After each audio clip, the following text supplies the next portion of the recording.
বাইরে থাকতে সে আমাকে ফোন দিয়ে বলল যে গেটে এসে দাঁড়ায় থাকতে। আমিও তার কথা মতো গেটে গিয়ে দাঁড়াইছিলাম। পরে দেখি ও মা সে এক বস্তা মাথায় করে কি যেন নিয়ে আসতেছে। পরে আমাকে নিয়ে এসে বলতেছে যেখানে তোমারই কিছু পার্সেল আছে। পরে আমি ভাবছি যে এত কিছু, যাই হোক এত কষ্ট করে বেচারা নিয়ে আসছে। বলতেছিল তুমি খোলো যেহেতু তোমার নামে পাঠানো। তো সে আসলে ক্যামেরা ধরেছিল আর আমি এখানে দেখলাম আমার একটা কার্টুন, আর কার্টুনটা অনেক বেশি ভারী ছিল কেননা এর মধ্যে কিছু ড্রেস ছিল।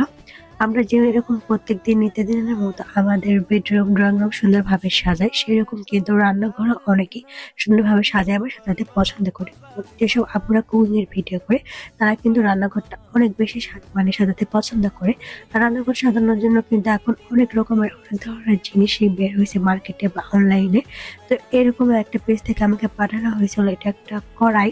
আসলে আমার হাতের কাছে কোনো মানে ছোট কোনো নাইফ ছিল না, তো তাকে বাংলাদেশের রান্নার বড় একটা নাইফ এনে দিল।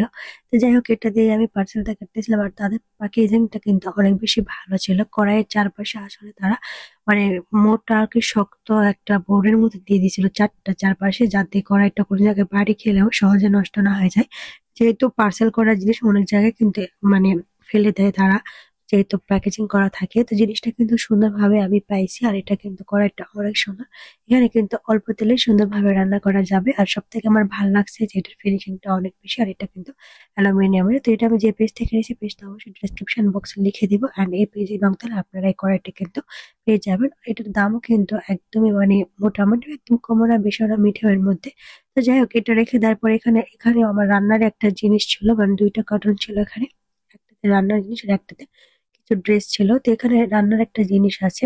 রান্নাঘরটা কিন্তু সুন্দর বা আকর্ষণীয় করার জন্য এরকম মসলার ছোট ছোট বক্স গুলো কিন্তু এখন বাজারে অনেক সুন্দর সুন্দর কালারিং বা প্লাস্টিক বা কাঁচের জারগুলো কিন্তু নামছে। তবে আমার এই ধরনের জিনিসটাই বেশি ভালো লাগে রান্নাঘরটা একটু আকর্ষণীয় করে রাখার জন্য।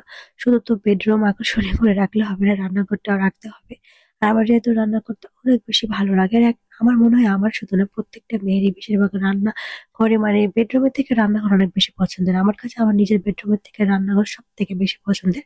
তো যাই হোক এখানে কিন্তু চারটা কাঁচের জার ছিল। এই জারগুলোতে যারা নিয়মিত কফি বা চা খায়, কফি চা চিনি এগুলো রাখতে পারবে। আর যারা রান্না করবে রান্না করার ক্ষেত্রে কিন্তু লবণ মরিচ হলুদ অনেক রকমের মশলা বা অনেক কিছু কিন্তু বিস্কিটও রাখা যাবে, যেহেতু একদম ছোট না বড় না মাঝারি সাইজের।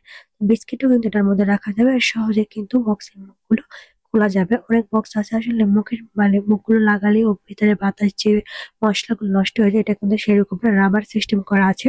আর পেছনে এইগুলাতে আমরা যে হাতা খুন্তি ব্যবহার করি রান্নার ক্ষেত্রে সেগুলো কিন্তু রাখা যাবে, বা কেউ চাইলে ফুলদানিও রাখতে পারে। আসলে এটা এমনি দেখানোর থেকে কিন্তু রান্নাঘরে সাজানোর পরে কতটা সুন্দর লাগতেছে দেখেন।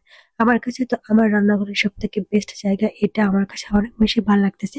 আর রান্নার সবকিছু কিন্তু হাতের নাগালেও পাওয়া যায়। তো আমার রান্নাঘর সাজাতে অনেক বেশি ভালো লাগে। কার কার আমার মতো রান্নাঘর সাজাতে বেশি ভালো লাগে অবশ্যই কমেন্ট করে জানাবেন। আর এই সুন্দর প্রোডাক্টটি কিন্তু আপনারা পেয়ে যাবেন ক্রাফট ফান্ডে, এই পেজের ডেসক্রিপশন বক্সে আমি এটা লিংক দিয়ে দিচ্ছি। তো আজকের ভিডিওটা ছিল এই পর্যন্তই। আল্লাহ হাফেজ।